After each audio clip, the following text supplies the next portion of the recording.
Bom, pessoal, vamos dar início aqui a mais uma aula de Mecânica Clássica 1, aula 2. Nessa aula, então, nós vamos começar a aplicar, né, as equações que a gente tinha encontrado na aula 1, tá? Para o movimento de uma partícula, tá? A gente estava estudando aí o movimento unidimensional, tá? A gente vai, então, quer dizer, na verdade, a gente vai começar, né, estudando o movimento unidimensional. Tá?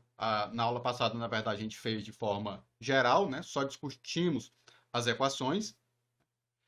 Dessa vez, então, a gente vai aplicar ela para o movimento, né, em uma dimensão, tá certo? Fazer um pouco a discussão em geral do problema e aplicar isso para os casos da força que é dependente do tempo e a força que seja dependente da velocidade. Tá bom? Então, ah, a discussão geral, né, do problema do movimento, né, unidimensional de uma partícula, tá? Bom, é que nesse caso, tá? Quando a gente só tem uma dimensão, né, as quantidades vetoriais vão acabar se confundindo, né, com quantidades escalares, né, já que a gente não precisa dar direção e sentido, né? E a soma vetorial se confunde com a soma escalar, dos escalares, tá certo? Então, nesse caso, o vetor posição, né, vai se reduzir simplesmente a uma componente, que eu estou chamando aqui de x. Tá? Ou seja, né, para a gente orientar, para a gente identificar a posição de uma partícula, né, em uma dimensão, a gente basta um número, tá bom? Então, nesse caso, né, a segunda lei de Newton, tá, ela vai se reduzir a uma equação diferencial ordinária, né, uma EDO, tá, de segunda ordem, tá, com uma variável só, né, claro, que é a função x de t. Então, assim, a gente vai ter que m d2x dt2 é igual à força. Né? A força também na direção x aqui, né? Tá? Já que tudo só tem uma dimensão, né? Tá? Essa força, né, ela pode ser dependente da posição, pode ser dependente da velocidade, pode ser dependente e pode ser dependente explicitamente do tempo. Né? É claro, né, como a posição e a velocidade são dependentes do tempo, então no final você pode argumentar que essa força sempre será dependente do tempo. Né? Mas, né, ela pode ter uma dependência direta com a posição. E a gente só vai saber a dependência dela com o tempo, né, quando a gente conseguir resolver a equação e saber qual é a posição em função do tempo. Tá? Então, ela pode ter, na verdade, uma dependência explícita, né, com relação ao tempo, ou à velocidade, ou à posição. Ela não pode ter dependência com relação à aceleração, né? Tá certo? Porque isso iria violar, tá, a equação de Newton. Né? A gente teria mais termos com aceleração. Tá? E a aceleração, ela é somente a consequência, né, da força. Então a força ela não pode estar dependente da própria aceleração. Tá bom? Claro, como é uma equação diferencial ordinária de segunda ordem, tá? A gente vai precisar então de condições iniciais. Né? Tá certo? No caso, duas, porque é a derivada é de segunda ordem. Tá? Lembra, sempre que a gente deriva uma função, a gente perde parte da informação daquela função. Né? Porque toda constante vai dar zero. Então a gente vai perder a derivada de qualquer constante dá zero. Então, pela derivada, a gente não consegue reconstituir a função, porque a gente não sabe qual é aquela constante. Né? Tá? Qualquer constante derivada vai dar zero, então a gente perde a informação daquela constante. Tá? Quando a gente faz isso duas vezes, a gente vai perder duas informações. Então, para reconstituir a função final, a gente vai precisar então de duas condições extras, né, condições iniciais, tá? Para que nos permitam, a partir da aceleração, obter a posição. Tá bom? A equação diferencial, né, ela se comporta, né, ela é, na verdade, uma propagadora dessas informações iniciais. Tá? Ou seja, na verdade, o que, é que ela vai fazer é, você sabendo a posição e a velocidade inicial, e a força, né, claro, a equação de Newton, ela vai simplesmente dizer aonde essa partícula vai estar e com que velocidade ela vai estar em momentos futuros, inclusive também momentos passados, tá certo? Ou seja, na verdade, o que é que ela faz é propagar, né, essas informações iniciais para pontos distantes do tempo, tá bom? E isso gera o que é chamado de determinismo mecânico, né? Ou seja, se você sabe sobre todas as forças que atuam sobre uma partícula e sabe a posição e a velocidade inicial dela, então você teria a capacidade de determinar toda a trajetória futura e passada dela. Essa que é a questão do determinismo mecânico, né? O determinismo clássico, certo? Que vem a partir do fato da segunda lei de Newton ser uma EDO de segunda ordem. Tá, beleza. Então a gente vai estudar um caso, os casos separadamente, tá? Iniciando com o caso quando a força ela depende somente do tempo, tá bom?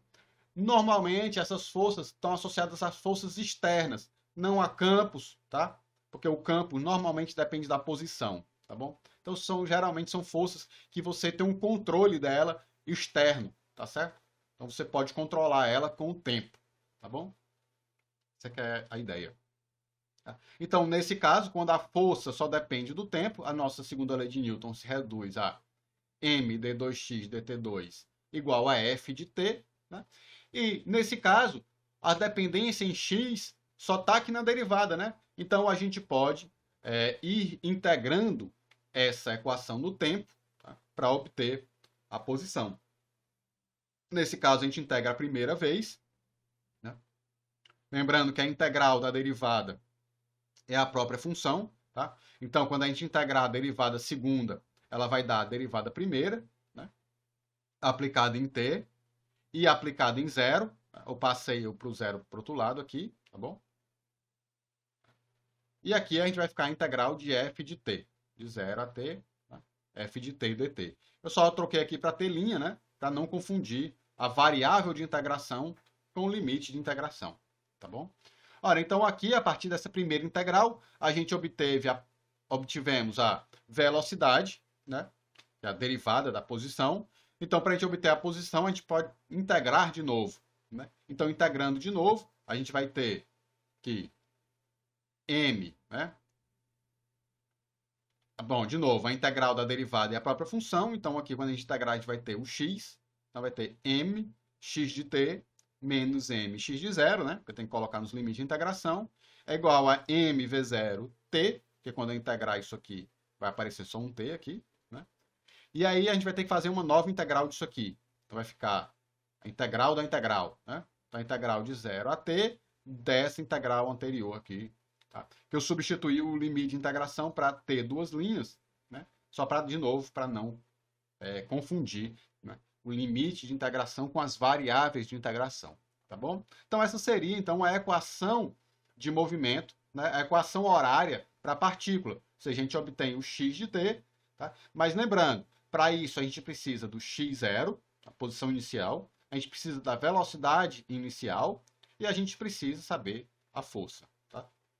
Então vou fazer aqui um exemplo. Tá bom. Então aqui eu só passei o m dividindo, né? Tá? E o x0 para o outro lado, tá? Então, aqui, para isolar o x de t, tá bom? Aqui, ó. Bom, então, agora eu vou fazer dois exemplos, tá? Sobre força dependente do tempo, para a gente ver, para a gente ilustrar, né? Como é que isso aqui se comporta, tá? Então, o primeiro caso é o caso mais simples, né? Que é a força constante. Tá? Claro, a gente já sabe qual é a equação horária, já aprendeu lá desde o ensino médio, mas vamos usar aqui para a gente poder ilustrar o método, né? Então, eu estou usando aqui força constante, tá? Força F constante igual a MA, tá? A aceleração é constante também. Então, nesse caso, quando eu substituir na minha expressão, tá aqui a expressão que eu tinha lá, só copiei, né? X é igual a x0 mais v0t mais 1 sobre m vezes essa integral dupla aqui. Então, vou substituir o meu F aqui. Ele é igual a MA. M é constante, A é constante. Quando eu substituir, né, o M vai simplificar aqui, ó, com esse. Vai sair só o A para fora. E a gente ficou com essas duas integrais. Então vamos lá. A primeira integral, a integral de dt', dá simplesmente t'. T', quando eu aplicar nos extremos, t' aplicado em t duas linhas, dá t duas linhas, e t' aplicado em zero, dá zero. Então a minha integral ficou só t duas linhas, dt'. Tá aqui, resolvi a primeira integral. Tá? Agora vamos resolver essa segunda integral. A integral de t', então t duas linhas, dt duas linhas. Tá? A integral de x dx, digamos assim. Então vai dar o quê? 1/2, né? O a está aqui, vai dar t duas linhas ao quadrado. Quando a gente substituir nos limites de integração, vai dar t quadrado. Tá? Então aquela equação que já é bem conhecida, né? Que é x igual a x0 mais v0t mais 1/2 de at2, né? Que é conhecida aí já desde o ensino médio para quando a aceleração é constante. Perceba que lá no ensino médio a gente só sabia fazer quando a aceleração era constante. Agora você pode ter qualquer função do tempo, né? E você pode obter então a sua equação horária, tá bom? Então vamos fazer um segundo exemplo, né? Tá? Que é quando essa força é uma força do tipo oscilante, tá? Ou seja, do tipo cosseno de ômega t mais um θ, tá?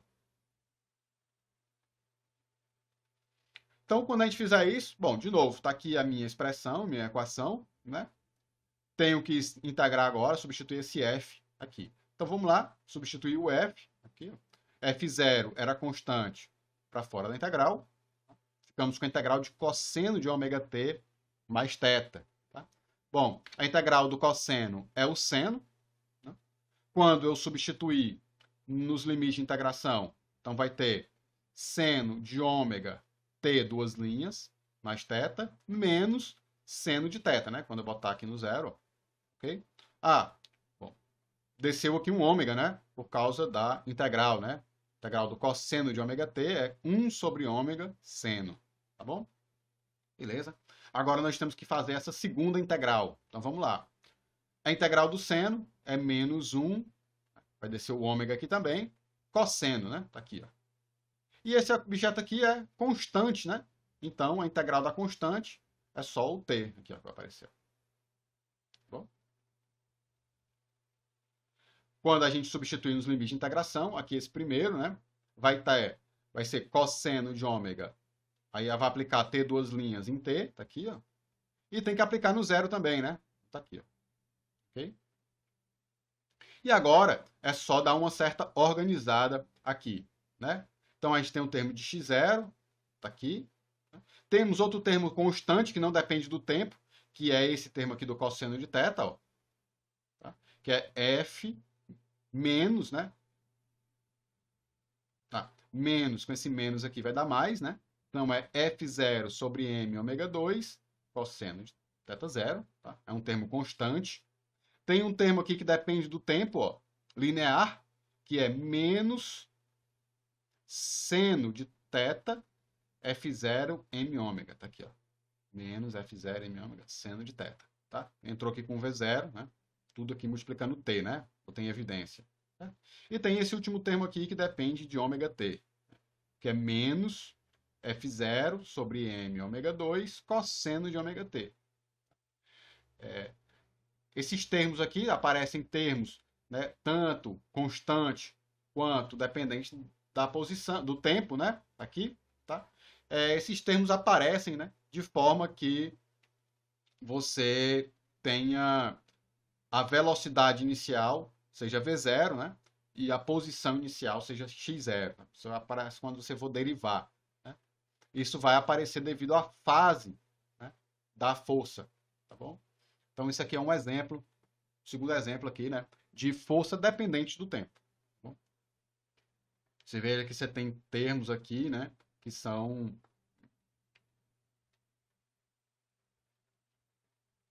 que fazem com que essa posição, né, ela cresça, né, aqui com o tempo, né. Esse termo aqui é oscilante, né, mas esse termo aqui é linear, né, tá certo? É bem interessante da gente observar esse tipo de coisa. Bom, que apesar da força ela ser oscilante, né, a solução não necessariamente é oscilante, né? Ela tem um termo oscilante, mas ela tem um termo aqui linear. Beleza. Então, agora eu vou fazer agora uns exemplos, né, de força dependente da velocidade, tá bom? Então, aqui a gente fez antes exemplos, né, de forças dependentes do tempo. Tá? O procedimento é o mesmo, qualquer dependência temporal você tem que colocar aqui, então, nessa expressão, né, e fazer essas duas integrais. Beleza. E quando a gente tem, então, uma força dependente da velocidade, tá? Então, quando essa força ela só depende da velocidade, a nossa expressão vai ficar assim, né? A m d2x dt2 igual a f de v, mas a gente pode ainda escrever, a gente sabe que a velocidade é a variação da posição, tá? Então a gente pode escrever a aceleração como m dv dt. E agora obtemos uma função, uma equação que é simplesmente dependente da velocidade. A gente pode integrar, tá bom? Essas forças dependentes da velocidade, tá? Normalmente elas são forças de resistência. São forças provenientes da interação de um meio com o outro, né? De uma partícula com o meio. Tá? Normalmente a gente modela, né, a força de resistência do ar, força de resistência de fluidos, né, a partir desse tipo de coisa, né? Dependente da velocidade. Ou seja, quanto maior for a velocidade da partícula, maior a resistência que ela encontra, tá, ao atravessar esse meio. Tá? Então, é um tipo de modelagem aqui. Tá? Então, nesse caso, a gente pode escrever a lei de Newton simplesmente em termos da velocidade e integrar, né? Tá certo? A gente passa esse v aqui para baixo, o dt lá para cima, e integra, né? Então a gente vai ter essa integral aqui. M, a integral de dv sobre a força, igual ao tempo. Né? Onde aqui a gente integrou do tempo inicial até um tempo t. Tá certo? Ora, a gente não vai conseguir chegar a uma expressão à frente, porque para realizar essa integral, a gente vai precisar conhecer a força. Então, não dá para escrever uma expressão direto para a posição, tá bom? A gente vai ter que, então, saber o valor da força, né, a forma da força, para poder integrar e aí obter a velocidade e depois integrar de novo para obter a posição. Então, vou dar um exemplo aqui, tá bom? Que é o exemplo que é a força de resistência do tipo menos BV, tá? Onde esse B, tá, é uma constante que depende do meio e depende da geometria da partícula, né? Do corpo que você está ali colocando, né? Se você então deixar uma folha de papel cair, tá? Ela vai ter uma resistência do ar, né, maior do que se você deixar uma pedra cair. Né? Então, esse B, tá? Ele não está só associado ao meio, que é o ar, mas também está sobre a geometria do objeto que você está jogando, né? Então, por isso que uma folha caindo, ela obtém uma velocidade menor do que uma pedra caindo, tá certo? Com resistência do ar, tá bom?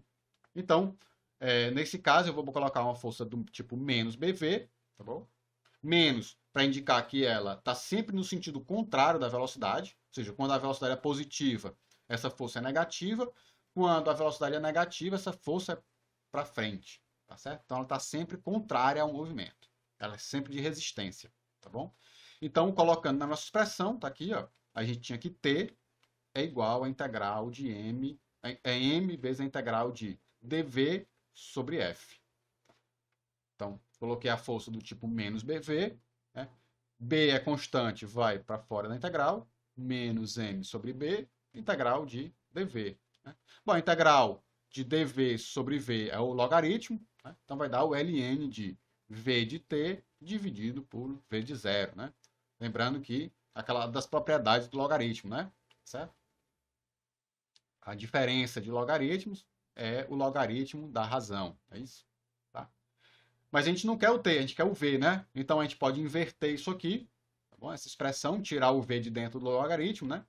Passando a exponencial aqui. Então a gente vai obter essa expressão em que v de t é v0 exponencial de menos beta t. Tá? Beta é esse razão aqui, b sobre m. Tá bom? Vai ficar aqui, né? Menos b sobre m vezes t. Né? Aí quando você tirar o logaritmo, né? Vai ficar exponencial desse cara. Então, você pode ver aqui, né? Que como beta é positivo, essa velocidade ela tende a diminuir, né? Por um fator exponencial. Ou seja, à medida que o tempo vai passando, a velocidade vai diminuindo, né? O que está coerente com a nossa ideia de que essa força é uma força de resistência, tá bom? Mas se a gente quiser então a posição, agora a gente vai ter que integrar a velocidade, né? A gente sabe que velocidade é dx dt, tá? Então a gente vai ficar dx dt igual a isso aqui, basta integrar. Tá? Quando a gente integrar, a gente vai ter que x de t é igual a x de 0 mais v0 sobre beta 1 menos exponencial de beta t. Tá bom? É só fazer essa integral, tá? Tem que ter cuidado com os limites de integração, né?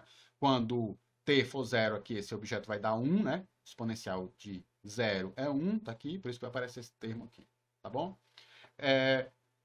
E é essa expressão que a gente vai obter. Então, x é igual a x0 mais v0 sobre beta 1 menos elevado a menos beta t, tá bom? De novo, né? Você precisa de duas condições iniciais, velocidade inicial e posição inicial, tá bom? Para obter, tá? Como eu disse, né? A velocidade ela cai exponencialmente, ou seja, ela só vai a zero, né? Quando o tempo vai ao infinito, tá certo? Claro, né?